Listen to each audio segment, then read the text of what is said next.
안녕하세요. 저는 서울 근교에 살고 있는 돌싱녀입니다. 오늘 제가 소개해드릴 사연은 주야장천 시댁 돈을 빼먹는 동서와 돈은 동서에게 다 주고 받아가기는 저희 부부에게 받아가려고 했던 시모에게 시원한 사이다 복수를 선물했는데요.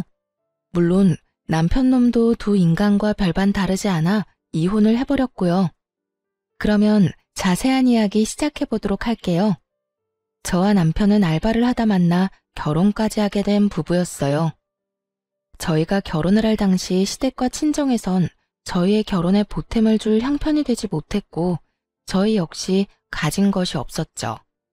그야말로 너무나도 사랑해서 한 결혼 생활은 너무나도 고달팠어요. 저희 부부는 힘을 합쳐 아끼고 또 아끼며 열심히 잘 살아냈고 그렇게 10년이 지난 지금은 저희 명의로 된 집과 함께 장사가 꽤 잘 되는 음식점을 운영 중이었어요. 그 힘들고 고달팠던 10년이란 세월 동안 양갓집에서 아무 도움도 받은 적이 없었고 그런 것에 대해서 섭섭하다고 생각해 본 적이 없었어요. 하지만 그런 생각도 서방님이 결혼을 하며 조금씩 달라지기 시작하더라고요. 서방님과 결혼을 한 여자, 즉 동서는 치과 의사였는데 결혼 전에도 그랬지만 결혼을 하고 나니 더욱 본격적으로 시모에게 알랑방귀를 끼어대더라고요. 어머님, 저 왔어요. 그래, 우리 둘째 아가 왔니? 바쁜데 어떻게 이렇게 일찍 왔어? 오늘 어머님 댁 모이는 날이라 진료 빨리 끝냈어요.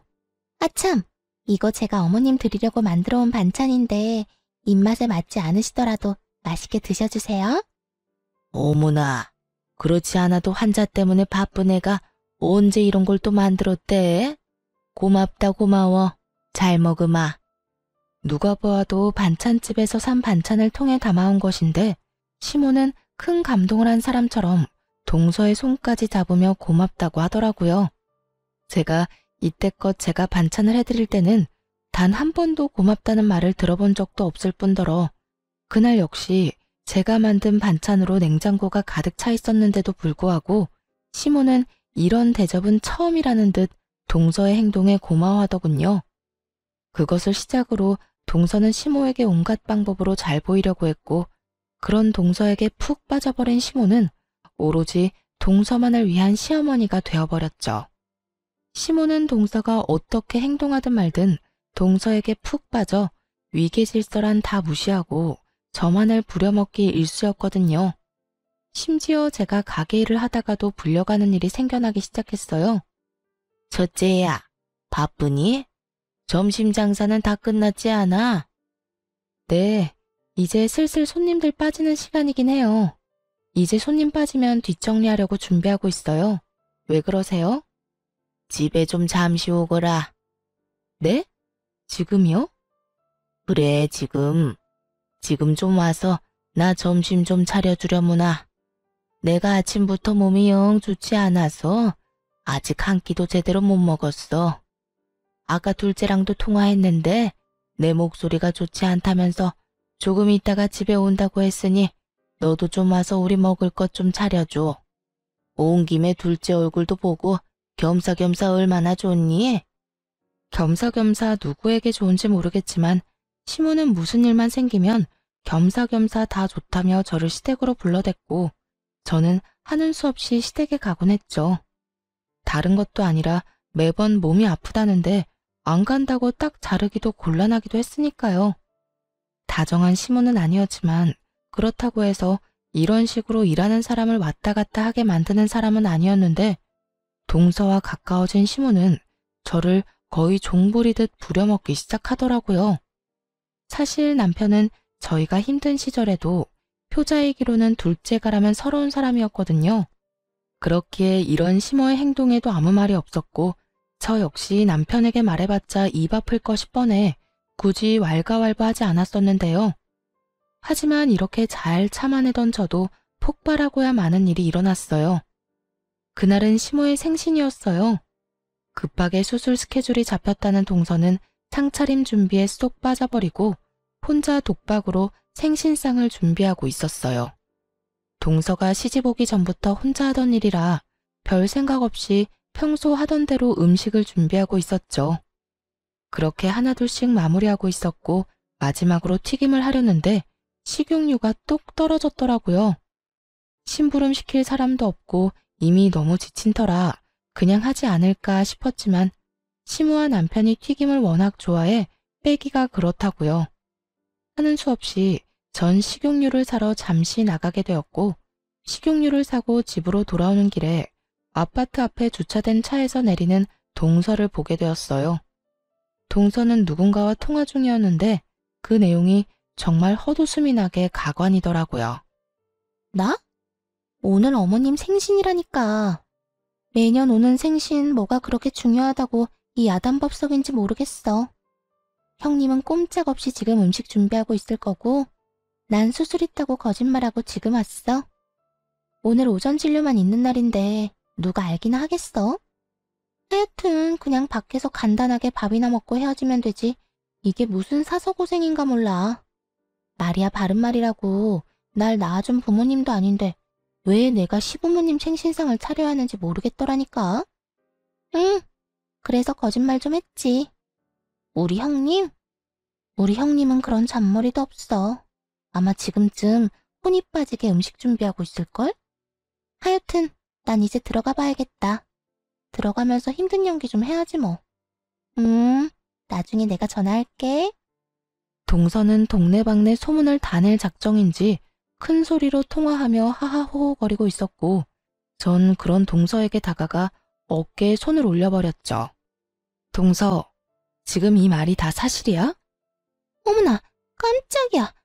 형님, 그게 아니라요. 다 들으셨죠? 동서는 깜짝 놀라며 저를 귀신 보듯 쳐다보더라고요. 그러면서 말까지 더듬으며 어떤 변명을 해야 하나 눈알을 굴리는데 더는 들을 필요도 없어 보이더라고요. 무시하고 집으로 들어가려고 하자 동서가 다급히 붙잡기 시작하더군요. 됐어. 동서 보니까 물어볼 필요도 들을 말도 없을 것 같네. 아직 해야 할 일 많아서 나 먼저 들어가 볼게. 아니, 형님, 잠시만요. 그게... 죄송해요. 형님만 독박으로 고생시킬 생각은 아니었는데 어쩌다 보니까 이렇게 됐어요. 그러니까 제발 어머님께 이야기하지 말아주세요. 형님도 어머님 성격 잘 아시잖아요. 이 사실 알면 아마 모르긴 몰라도 저는 인간 취급도 안 해주실 거라고요. 제발요. 네? 동서는 손이 발이 되게 빌며 부탁하기 시작했고 애초에 시모에게 말할 생각도 없었던 저는 이 일을 기회로 만들면 좋을 것 같더라고요. 나도 잘 알지. 우리 어머님 보기보다 속도 엄청 좁으신데 한번 괴롭히기 시작하면 온갖 잡일은 다 시키시는 거. 동서 말대로 동서가 방금 한 말 그대로 어머님께 말하면 동서는 앞으로 결혼 생활이 고달파질 거야. 그러니까요, 형님. 같은 며느리끼리 돕고 살아요. 앞으로 제가 정말 잘할게요. 그래? 잘하겠다고?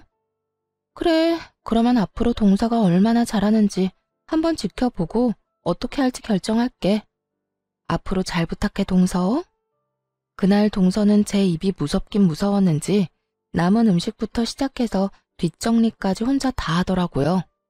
도우려는 저를 한사코 말리면서까지 말이죠. 그렇게 한동안 동서는 제 비위를 맞추는가 싶더니 얼마 지나지 않아 다시 본연의 모습으로 돌아갔고 다 지나간 일 이제 와서 다 밝혀봤자 뭐하나 싶어 저도 그냥 없는 일로 생각하며 넘어가게 되었습니다. 동서는 또다시 시모의 입안에 혀처럼 굴기 시작했고 그런 동서의 행동이 눈에 거슬린다 싶을 때쯤 동서에게 좋은 소식이 들려왔어요. 그건 바로 동서의 개원 소식이었죠. 동서는 페이닥터로 일을 하고 있었는데 갑작스럽게 개원을 하게 되었다며 들뜬 목소리로 개원 소식을 알려오더라고요. 서방님이 결혼할 때 시댁에서 보태준 것이 없던 걸로 알고 있던 터라 이번에도 당연하게 대출을 해서 개원을 한다 싶었는데 그게 아니었더라고요. 개원 자금의 출처를 알게 된 건 동서의 개원 축하 자리가 마련된 날이었어요. 그날은 가족들을 비롯해 동서의 지인들도 꽤 많이 참석한 날이었어요.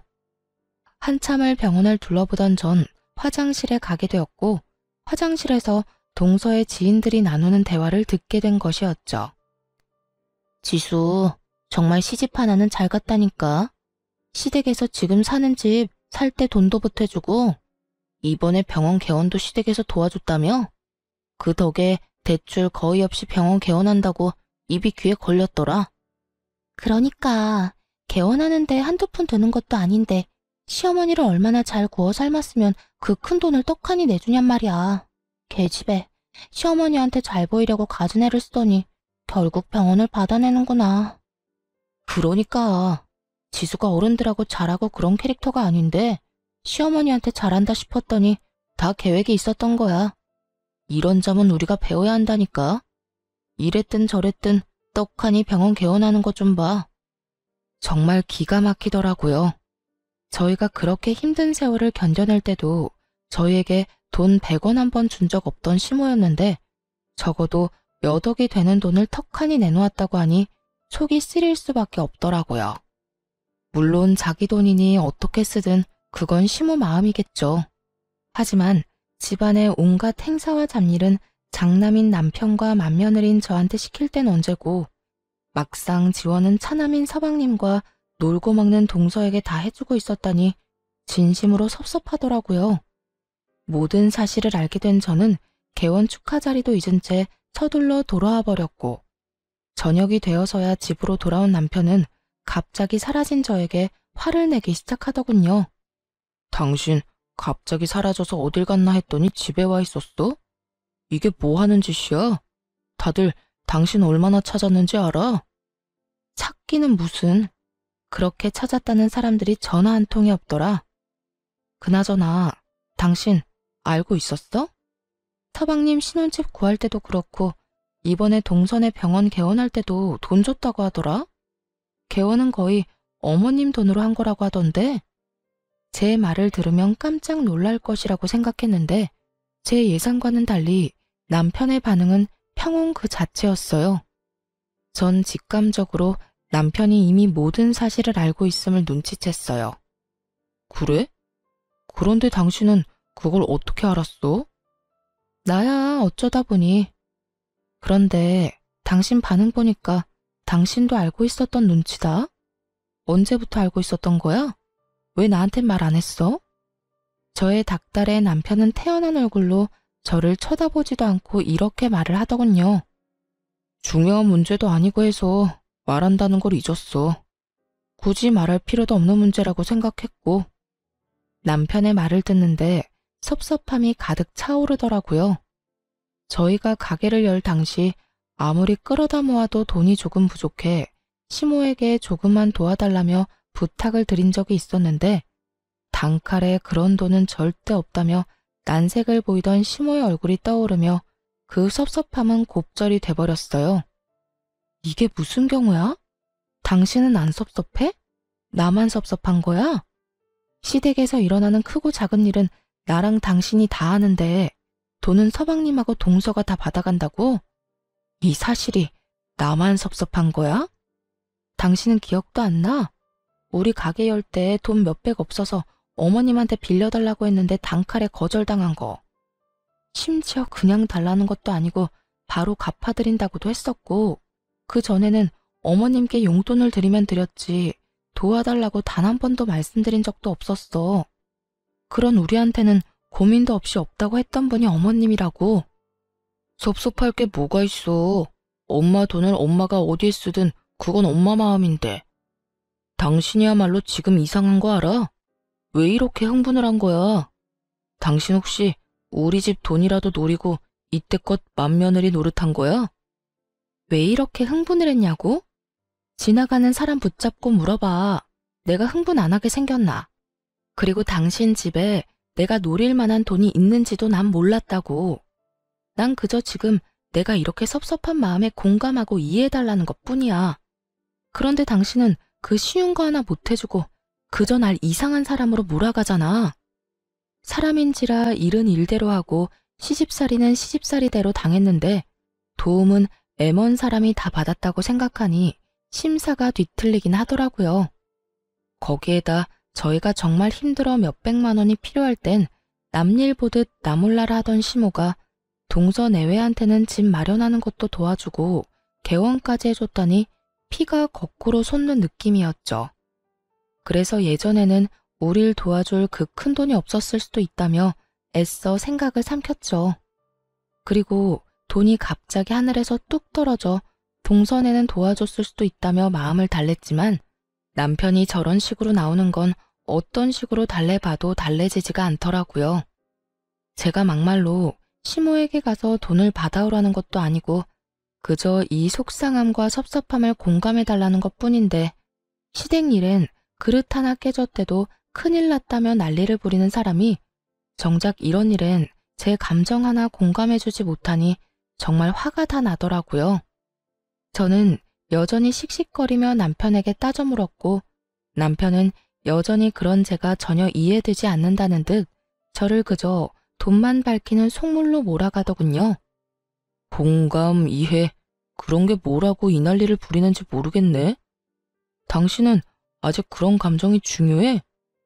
난 사는 게 워낙 힘들어서 그런 감정도 다 무뎌지고 없다 없어. 어찌 되었든 엄마가 우리한테 금전적으로 도움 달라고 하지 않는 것만 해도 다행이라고 생각하고 살아. 재수씨 개원해서 잘 되면 엄마한테도 잘할 거고 그러면 우리한테도 좋은 거 아니야? 다 좋은 게 좋은 거다 생각하란 말이야. 공감, 이해를 모른다는 사람이 시댁에 무슨 일만 일어나면 전쟁이라도 일어난 것처럼 그렇게 호들갑을 떨어? 당신 진짜 이중잣대 대박이다. 당신이랑 나랑 결혼 생활만 10년인데 난 당신이 이런 사람인 줄 오늘 처음 알았네? 남편은 제 말에 아무런 대꾸도 없이 하던 일을 해버렸고 전 10년 만에 처음으로 남편이 낯설게 느껴지며 거리감이라는 것이 생기더라고요. 거기에다 지난 10년의 세월 동안 내가 누굴 믿고 그 힘든 세월을 이겨냈나 하는 회의감마저 들더라고요. 그렇게 단순히 시모에 대한 섭섭함에서 시작된 작은 일은 남편이 오로지 시모만을 생각하고 위한다는 것을 알게 된 계기가 되었죠. 저와 남편의 사이가 이렇게 서먹해지는 사이 동서의 치과는 개원하기가 무섭게 자리를 잡고 있었어요. 동서는 막대한 광고비를 들여 치과를 홍보하기 시작했고 거기에다 실력이 뛰어난 페이닥터를 영입했다는 이야기도 들려오더라고요. 씁쓸하긴 했지만 쫄딱 망하는 것보단 여러모로 다행인 일이니 좋은 마음으로 동서의 앞날을 응원하며 저 역시 제 가게에 힘쓰고 있었어요.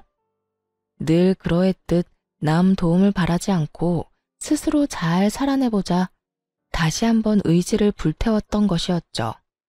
그런데 이쯤부터 돈이 계속 빈다는 느낌이 있더라고요. 가게를 운영하다 보면 돈이 딱 맞아떨어지는 달이 적긴 하지만 그 차이액이 크진 않았는데 이쯤부턴 꽤 큰 금액이 빈다는 느낌이 있었어요. 돈 관리는 저보다 훨씬 꼼꼼하고 계산이 바른 남편이 하고 있었던 터라 저는 대충 계산을 했는데도 크게 빈다는 느낌이 들었고 전 정기 휴무를 기다렸다가 본격적으로 계산을 해보게 되었죠. 아니나 다를까 제 느낌대로 몇 달째 돈이 비고 있었고 전 돈 관리를 하던 남편에게 이게 무슨 일인지 물어보았어요. 여보, 이게 뭐야? 몇 달째 왜 이 큰 금액이 비는 거야? 크게 차이나도 50만 원 넘긴 적이 몇 번 없었는데 이건 너무 많이 비는데? 당신도 알고 있었어? 생각보다 많이 비는 금액에 깜짝 놀라 남편에게 묻고 있는데 남편은 그런 저와는 상반되게 아주 태연한 모습으로 이렇게 말하더군요. 그거? 우리 집에 좀 줬어. 나도 알고 있으니까 당신은 신경 쓰지 마. 순간적으로 너무 어이가 없어 말도 나오지 않더라고요. 남편 혼자 번 돈도 아니고 함께 발바닥에 땀이 나게 노력해서 번 돈을 저에게 한마디 상의도 없이 그것도 몇 달째 주고 있다뇨. 심지어 남편의 말투로 미루어 볼 때 단발적으로 끝내는 것이 아닌 앞으로 계속 이 큰 금액을 주겠다는 말로 들리더군요. 뭐? 어머님을 드렸다고? 왜? 아니, 이유 불문하고 이런 일은 나한테 상의는 했어야지. 이렇게 큰 금액을 계속 주고 있으면서 왜 나한테 말도 안 한 거야? 어차피 줘야 할 돈 당신한테 말해봤자 이렇게 난리밖에 더 피워? 난리를 피우더라도 당연히 상의는 했어야지. 도대체 당신한테 나는 뭐야? 그저 열심히 일해주는 식당 아줌마야? 그렇지 않고서야 어떻게 나를 이렇게까지 무시를 해? 내가 당신이 이럴까봐 아무 말도 안 한 거야. 부모한테 잘하는 게 이렇게까지 난리를 부릴 일이야? 우리 엄마 집 담보대출까지 받아서 재수씨 도와줬다고 하더라. 그런데 재수씨 병원이 생각보다 어려워서 대출금 갚아줄 여력이 안 된다고 하는데 어쩌겠어? 형편되는 내가 도와드려야지. 남편의 말을 듣고 있는데 정말 어이가 없더라고요. 동서의 병원엔 이미 2달 예약이 다 찼다는 소문이 자자한데 아무것도 모르는 심오한 남편은 동서한테 감쪽같이 속아 애먼 피해를 보고 있는 상황이었어요. 동선의 병원이 힘들어? 참나. 그렇게 큰 돈을 내줄 거면 제대로 알아보기나 했어야지. 동선의 병원 지금 예약이 1달 넘게 밀려 있다고. 알지도 못하면서 어머님이나 당신이나 다 속고 있다 이 말이야. 환자가 많다고 다 돈 버는 것도 아니고 이리저리 쓸 일이 많겠지. 설마 재수씨가 돈이 있으면서 엄마를 모른 척하는 거겠어? 아, 됐어. 그냥 우리 형편이 어려운 것도 아니고 그냥 좀 도와드리자. 당신 기억 안 나? 어머님이 우리한테 도와달라 안 하는 게 어디냐고 한 말. 그렇게 말하면서 어머님이 누굴 도와주든 상관하지 말자고 하더니 지금은 형편되는 사람이 도와주자고? 지금 그걸 말이라고 해? 어머님이 우리가 힘들 때 도와주신 것도 아니고 하물며 지금 그 돈도 어머님을 위해 쓴 돈도 아니잖아. 그 돈 다 동서한테 투자한 돈이고 당신이 그렇게 계속 대출금 갚아주면 우리가 힘들게 번 돈으로 동서 개원시켜준 거밖에 더 돼? 그렇게 되면 뭐가 또 어때서 이러는 거야. 가족끼리 힘들 때 좀 도와주면 되는 거지. 당신 이렇게 돈 하는 여자였어? 정말 실망이다. 나야말로 실망이야. 돈을 쓸어다 모으면서 어머님한테 돈 갚으려고 하니 아까워서 거짓말하는 동서나 투자란 투자는 동서한테 다 하고 돈은 당신한테 갚으라는 어머님이나 그걸 또 고지 곧대로 믿고 호구질이나 하는 당신이나 다 실망스럽다고. 가족끼리 힘들 때 도와준다고? 우리 힘들 때는? 우리 힘들 때는 다들 아는 척도 안 했어. 난 절대 싫어. 절대 싫으니까 동서 때문에 생긴 빚은 동서한테 다 갚으라고 해. 남편은 여전히 제 말은 귓등으로도 듣지 않는 듯했고 전 도무지 안 되겠다는 생각에 다음날 바로 동선의 병원으로 찾아갔어요. 병원에 환자들로 넘쳐나고 있었는데 진료 중인 동서를 기다리다 보니 점심시간이 되어 동서와 이야기를 나눌 수 있었어요. 형님, 여기까지 무슨 일이세요? 그리고 이왕 올 거면 좀 제대로 차려입고 오시지. 여기 일하는 간호사들이 보고 뭐라고 하겠어요? 제 지위도 좀 생각해 주셔야죠. 동서는 살만한가 봐. 차림새 신경 쓸 틈도 있고 말이야. 난 동서가 개원 때문에 어머님이 진빚 갚느라 허리가 휘어서 차림새를 신경 쓸 틈이 없어서 말이야. 한껏 비꼬는 제 말에 동서는 난색을 보이며 시키지도 않은 변명을 해대기 시작하더군요. 그게 보기에만 이렇지 돈은 되지도 않아요. 다 돈 안 되는 환자들이라서 직원들 월급도 겨우겨우 주고 있다고요. 난 다 모르겠고 앞으로 동서 때문에 진 빚은 동서가 갚아. 우리는 해야 할 도리는 차고 넘치게 했으니까 이제부턴 동서가 알아서 하라고. 저한테 그런 돈이 어딨어요? 대출금 갚을 돈 전혀 없다고요. 그리고 그걸 왜 제가 갚아야 해요? 다 어머님 명의 낸 빚인데 왜 제가 갚아야 하냐고요. 그걸 말이라고 해? 동서 병원 개원하느라 진 빚이니 당연히 동서가 갚아야 할 거 아니야. 하여튼 난 앞으로 땡전 한 푼 보태는 일 없을 거라 분명히 말했다. 어머님 길바닥에 앉게 돼서 동서가 모시고 살 거 아니면 대출금 잘 갚아드려. 동서는 끝까지 뻔뻔하게 나왔지만 전 제 할 말을 다 하고 점심 장사를 하러 가게로 돌아와 버렸어요. 동서에게 이야기를 전해들은 시모가 가게로 찾아왔더라고요. 아직 점심 장사가 끝나지 않은 터라 가게 안에 손님이 꽤 많았는데도 불구하고 시모는 언성을 높이며 저에게 득달같이 화를 내기 시작하더라고요. 네가 뭔데 그 귀한 병원에 가서 그 난리를 부려댄 게야? 네가 감히 거기에 가도 된다고 생각했다는 것 자체만으로도 넌 생각이 글러먹었다. 그리고 내 아들이 번 돈으로 다른 사람도 아닌 날 돕겠다는데 네가 무슨 상관이야? 네가 뭔데 된다 안 된다 말을 해대고 다니냔 말이야? 시모는 난동에 가까울 정도로 화를 내고 있었고 그런 상황이 되자 더는 물러서선 안 되겠다는 생각이 들더군요. 어머님, 말이야 바른 말이라고 그게 왜 아들 돈만 되나요? 지금 여기서 제가 일하는 건 보이지도 않으세요? 남편이 어머님 준 돈, 그거 남편 혼자 번 돈 아니고 지금 보고 있다시피 저도 밤낮 없이 피땀 흘려 번 돈이라고요. 그러니까 그저 아들 돈이 아니라 부부의 돈이고 그 돈을 쓰려거든 제 허락도 필요하다 이 말이라고요. 뭐야? 그까짓 돈 얼마나 된다고? 그 몇 푼 되지도 않는 돈을 네 허락까지 맞고 받아가란 이 말이니? 당연하죠. 그 돈은 제 돈이기도 하니까요. 그러니까 어머님이 동서한테 투자한다고 생긴 빚은 병원에 환자가 넘쳐나는 동서한테나 갚으라고 하라고요. 벼랑간 시모는 저에게 손을 올려버렸고 저 역시 그 순간 눈이 뒤집혀버려 시모의 손을 잡아 끌며 가게에서 내쫓아 버렸습니다. 너 이거 못 놔? 놔! 놓으라고! 저는 할 만큼 했고 더는 해드릴 것도 없으니 다신 찾아오지도 마세요. 시모를 쫓아버리고 가게 문을 닫아버렸고 제가 당할 땐 미동도 없던 남편은 시모가 내쫓기는 모습을 보자 마음이 찢어지는지 그 길로 시모를 따라 가게를 나가버리더군요. 그런 남편의 뒷모습을 보며 남편이 변하지 않는 이상 10년의 세월을 끝낼 시기가 왔음을 깨달았던 것 같아요. 남편은 여전히 사랑했지만 전 더는 밑빠진 독에 물붓기를 하며 살고 싶지 않았고 무엇보다 고마움조차도 모르는 저런 인간들에게 제가 뼈 빠져라 번 돈을 낭비하고 싶지도 않았기 때문이었죠. 남편은 장사가 끝날 때까지 돌아오지 않았고 저 혼자 가게 마감을 하고 집으로 돌아가니 혼자서 술을 마시고 있더군요. 전 그런 남편을 똑바로 쳐다보며 단호하게 말을 꺼냈어요.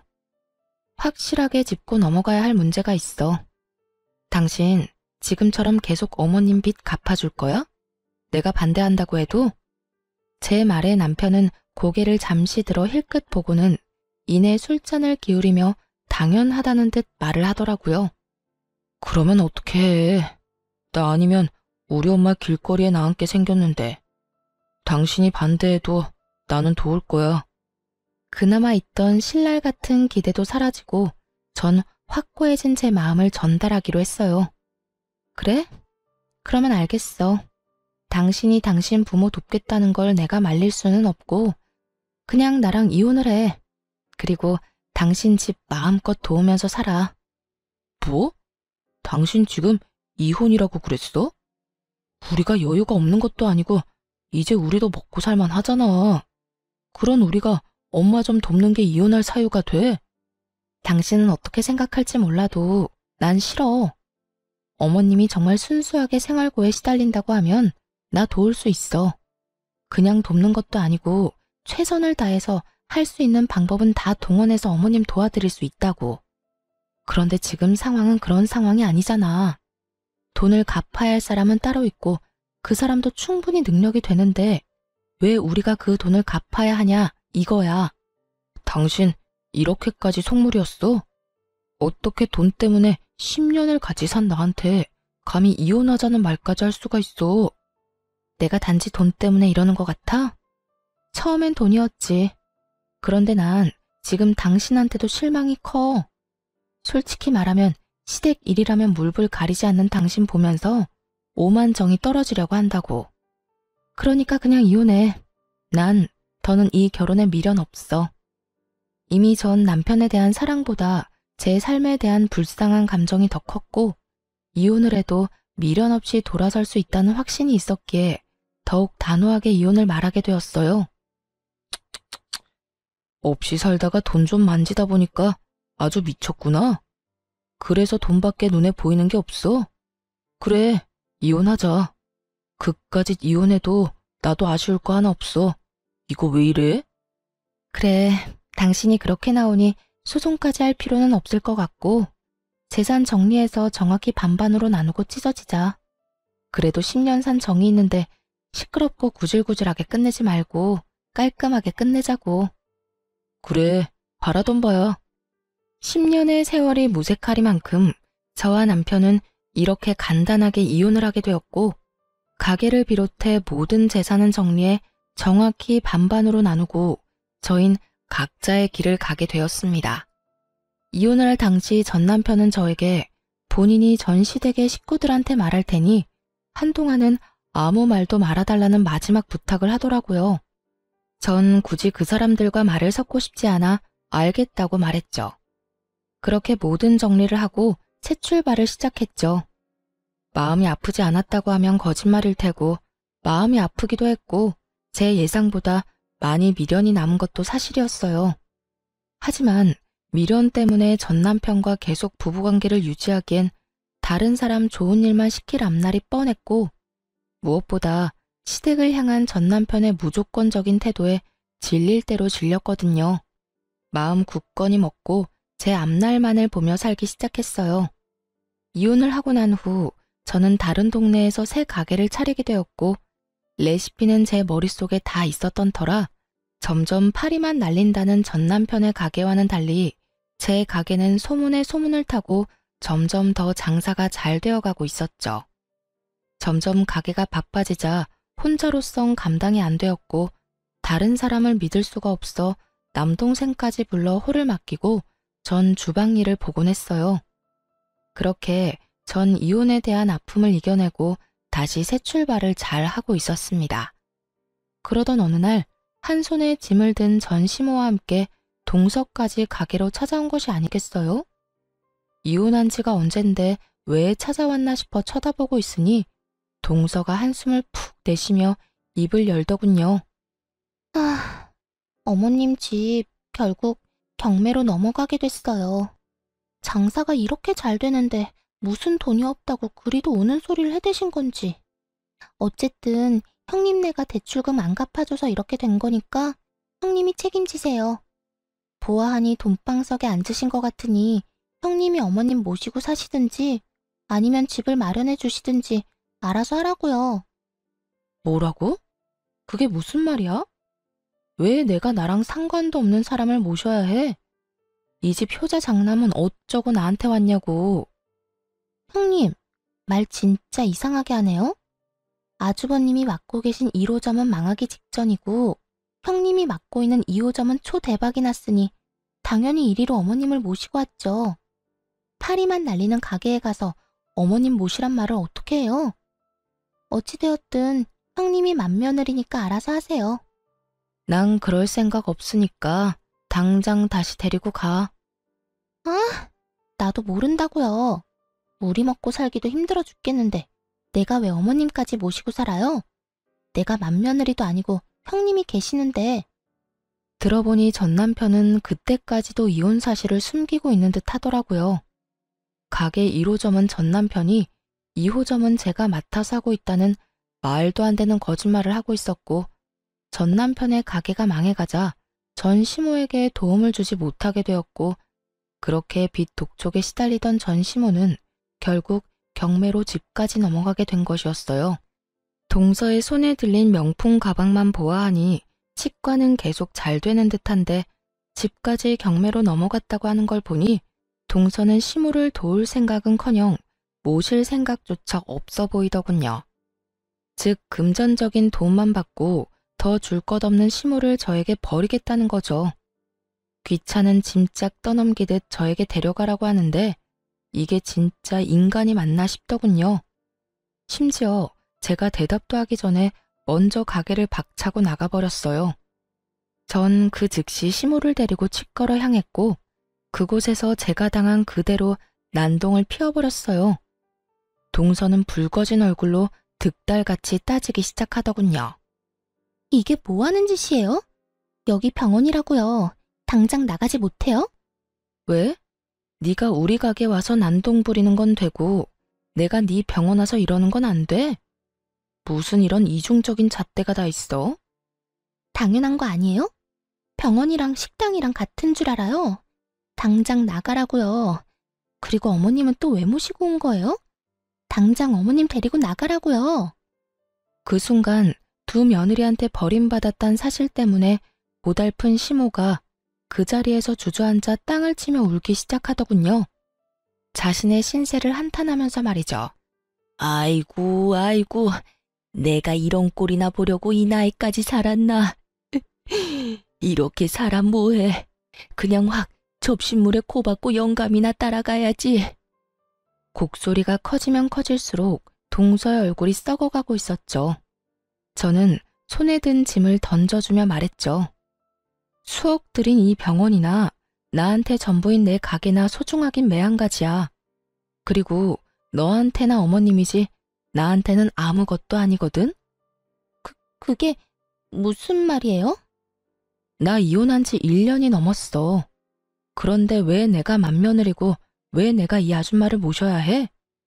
이제 며느리는 너 하나뿐이고 보아하니 환자도 여전히 많아 돈방석은 네가 앉았을 것 같은데 네가 모셔. 제 말에 전 시모와 동서는 너무 놀라 입도 다물지 못한 채 가만히 있었고 전 병원 가득 앉아있는 환자들을 향해 이렇게 외쳐줬어요. 이 병원도 애초에 여기 있는 네 시어머니 돈으로 개원해놓고 이렇게 환자도 많으면서 돈 없다고 빡빡 우겨대면서 대출금을 안 갚아줘서 집까지 날려먹게 만든 게 말이나 된다고 생각해? 그렇지 않나요, 여러분? 세상에 이렇게 파렴치한 사람이 허울 좋은 치과 의사라고 하니 저도 참 기가 다 차네요. 제 말에 순서를 기다리던 환자들이 일제히 수근거리기 시작했고 동연배의 어르신들은 동서에게 손가락질까지 하며 욕을 하시더군요. 실시간으로 일그러진 얼굴이 참 볼만하더라고요. 당장 그만하고 나가? 조용하고 그냥 나가라고. 그렇지 않아도 가려고 했어. 이거 왜 이래? 나도 바쁜 몸이라고. 내가 혹시나 해서 미리 경고하는데 다시 한번 내 가게로 찾아와서 그런 말도 안 되는 짓거리 또 하면 그땐 나 경찰 부를 거니까 그런 줄 알아. 농담 아니고 진담이니까 잘 새겨 들으라고. 찾아오라고 해도 안 갈 테니 제발 이제 좀 가라고요. 제발 이렇게 부탁할게요. 이거 놔. 간다고 했잖아. 어쨌든 네 어머님은 네가 알아서 하고 앞으로 살면서 마주치지도 말자. 내 말 잘 기억하고 네가 한 말을 지켜. 알겠어? 그렇게 전 가게로 돌아와 버렸고 이젠 정말 끝일 거라 생각했는데 이번엔 다름 아닌 전 남편에게서 연락이 왔더라고요. 여보, 잘 지내? 여보는 무슨? 우리 이혼한 사이인 거 잊었어? 무슨 일로 전화를 다 했어? 그게 당신도 들었나 모르겠는데 내 동생도 결국 이혼했어. 알고 보니 당신 말대로 재수씨가 아주 못쓸 인간이었더라고. 돈은 돈대로 벌고 있으면서 엄마한테 돈 갚기가 싫어서 없는 척하면서 우리 엄마 집까지 경매로 넘어가게 했던 거였어. 그것도 모자라서 당신한테 찾아가기까지 했다면서. 내가 그 이야기 듣고 당신 목까지 그 여자한테 뭐라고 했어. 물론 내 동생도 한 소리 했고 말이야. 도저히 그런 여자랑 살 수 없다면서 이혼도 했고 병원 개원할 때 도와준 돈도 재판까지 해서 다 받아내게 됐어. 잘 됐지? 묻지도 않은 말을 한참을 떠들어대던 전 남편은 제가 별다른 반응이 없자 하소연을 하기 시작하더라고요. 자랑이나 하려고 전화했어? 아니, 그런 건 아니고.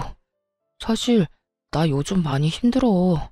가게도 내 마음처럼 돌아가지도 않고 집에 가도 마음 터놓고 이야기 나눌 수 있는 사람도 없고 말이야.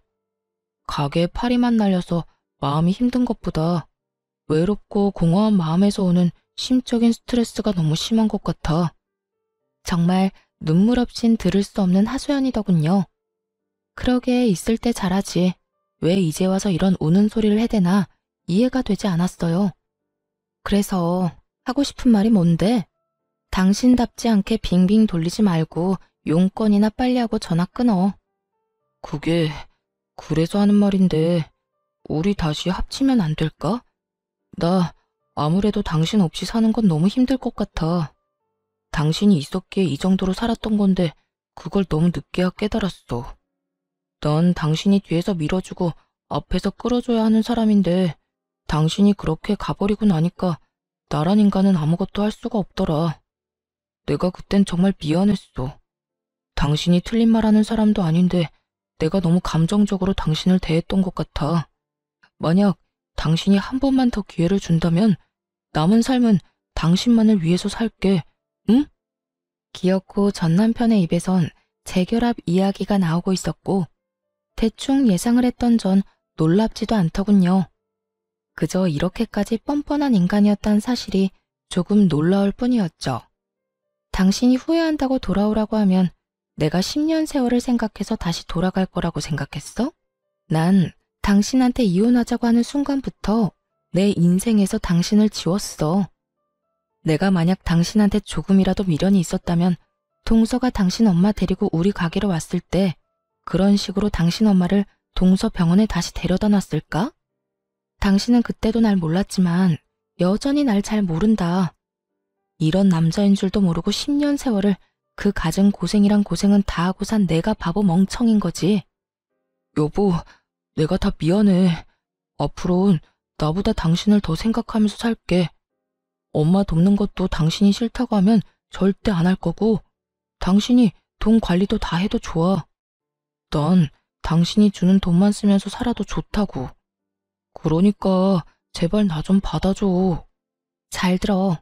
난 당신 같은 인간이랑 다시 부부로 살고 싶은 생각이 전혀 없어. 재결합할 생각은 전혀 없다. 이 말이야. 그러니까 재결합하자는 그딴 개소리는 제발 꺼내지도 마. 당장 재결합할 결심이 서지 않으면 그냥 곁에 두고 지켜봐 주는 것부터 시작하면 안 돼. 살림을 합치자는 게 아니라 그냥 날 직원으로라도 써줘. 들어보니 당신 가게 엄청나게 바쁘다고 하던데 일손 부족할 거 아니야. 그렇게 곁에 두고 지켜보면 내가 많이 변했다는 걸 당신도 알 수 있을 거야. 도대체 내 말을 어디로 듣고 있는 거야? 글쎄 난 당신 같은 인간이랑 뭘 더 하고 싶지 않다니까. 그 말에는 당신이랑 재결합하기 싫다는 건 물론이고 당신 얼굴은 보고 싶지도 않다는 말도 포함되어 있어. 난 당신이 이렇게까지 사연팔이를 하는 이 순간에도 당신한테 일말의 감정도 느껴지지 않고 동정심조차 생기지 않아. 그러니까 나한테 이렇게 구질구질하게 굴지 말고 당신 살 길은 당신이 알아서 찾아. 우리가 이혼했다는 사실을 잊지 말란 말이야.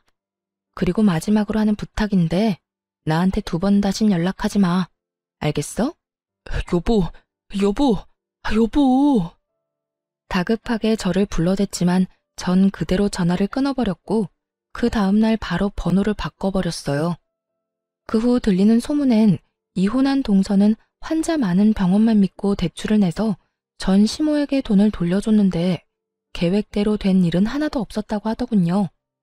동네 치과 특성상 주로 60대 이상이 자주 가는 치과였는데 이미 동서의 만행에 대한 소문이 퍼질 대로 퍼져 폐륜녀가 하는 병원이란 딱지가 앉아버렸고 그렇게 예약 잡기가 힘들던 치과는 줄줄이 예약 취소는 물론이고 신규 환자의 발길도 끊겨버린 지 오래라고 하더군요.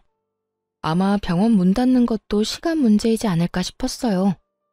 전 남편 역시 상황은 좋지 않은 듯 했어요. 저와 같이 장사했던 가게는 이미 망해 문을 닫게 되었고 그나마 전 시모가 돌려받은 돈을 잘 지켰다면 먹고 살만은 했을 텐데 전 남편은 겨우 돌려받은 그 돈으로 저처럼 새로운 가게에 다시 도전했다 하더군요. 전처도 했는데 자긴 못할까 싶었겠죠. 그런데 그 인간이 착각한 게 있어요.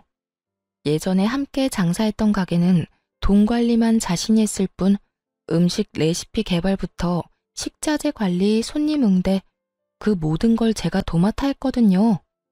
대충 제 옆에서 눈동냥 한 걸로 또 장사가 대박이 날 줄 알았던 거죠. 자영업이 그렇게 쉬우면 누가 안 하려고 하겠어요? 그쵸?